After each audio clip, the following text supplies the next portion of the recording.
কি ব্যাপার, mood of কেন? আমি একটা বিষয় নিয়ে অনেক চিন্তিত আছি। কি বিষয়? তুমি তো জানোই আমি অফিসের একটা প্রজেক্ট থেকে প্রায় 1.5 কোটি টাকা এনেছিলাম এই বাড়িটা করার জন্য। হ্যাঁ, প্রজেক্ট শেষ করে ম্যানেজারকে দিয়ে দিবে। না, বিষয়টা এরকম না। যদি অফিসের নতুন কাউকে নিয়োগ দেয় তাহলে তো অনেক বড় প্রবলেম হয়ে যাবে। নতুন কাউকে নিয়োগ দিবে মানে? ম্যাডাম সেদিন বলছিল ওনার পোস্টে একজনকে নিয়োগ দিবে। দিলে দিবে। বিষয়টা একটু একটু ঝামেলা। যদি স্যার দেশে থাকতো তাহলে হয়তো বা এটা ওটা বুঝিয়ে একটা ব্যবস্থা করা যেত। এখন আর কোনো সমাধান পাচ্ছি না। ভেবো না, যখন দেয় তখন দেখা যাবে। তুমি যেভাবে বলছো বিষয়টা এত সহজ না। যদি স্যার দেশে থাকতো তাহলে হয়তো বুঝিয়ে একটা কিছু করা যেত, কিন্তু ম্যাডাম যদি এই ব্যাপারটা জানে তাহলে অনেক বড় প্রবলেম হয়ে যাবে। আচ্ছা, এত টেনশন করো না তো, যা হবার হবে। চলো এখন ডিনার করবে। না, আমার ভালো লাগছে না, আমার ক্ষুধা নেই, খাবো না। আহা চলো তো, খাবে। ভালো লাগছে। আসো না, সোনিয়া একা বসে আছে, আসো। আরে আসো না।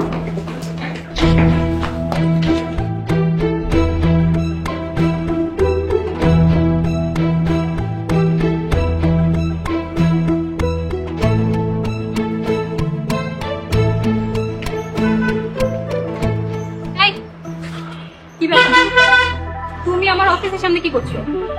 একটা ম্যাডাম লয়ে আইছিলাম। তোমাকে না ভাইয়া বলেছে এলাকা থেকে চলে যেতে?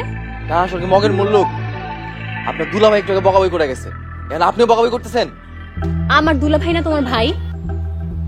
না ভাই না। ভাই, মুখে মুখে আবার তর্ক করছো, মারবো এক চড়।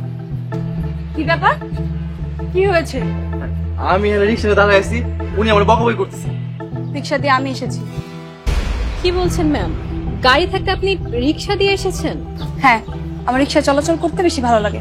আর তাছাড়া কি? তাছাড়া ও আমার ফ্রেন্ড, আমরা একই ইউনিভার্সিটিতে পড়াশোনা করি। কি বলছেন ম্যাম, এরকম খ্যাত গাইয়া রিক্সা চালক আপনার ফ্রেন্ড? সোনিয়া, মানুষকে সম্মান করতে শিখি। যান এখন অফিসে যান। যাচ্ছি ম্যাম।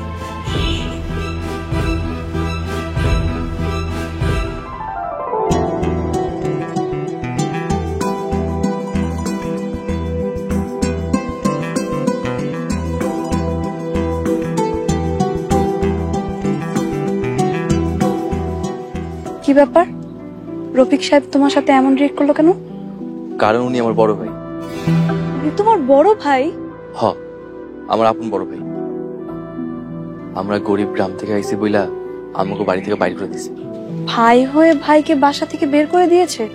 শুধু আমাকে না, আমার আম্মাকে।